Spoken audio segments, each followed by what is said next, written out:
kuniga 3 to'rtta xo'roz tovuq tashiydi.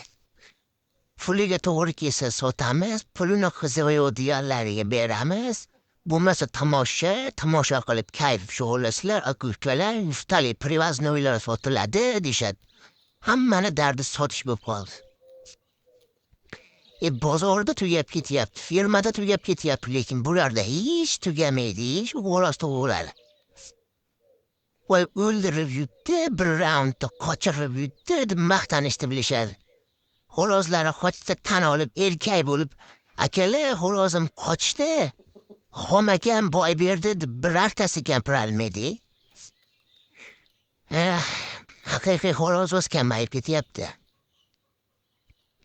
Qizil kitobga kiritiladigan bo'lib qoldi xo'rozvozlar. Hammasi sotaman. Ana gaplari yana onamda oladi. Undan ko'ra to'g'risini aytib, akalar, mana shu xo'rozni olib qo'yinglar, iltimos. Aytganlaring daxli urishib beradi deb sotaveringlar, to'g'risini aytib, sotaman men, maqsadim sotish deb. Nima qilasizlar, puliga to'g'ri kelsa sotamiz deb o'zi zo'rg'a turibsizlar, sotolmasdan bu xo'rozlaringni.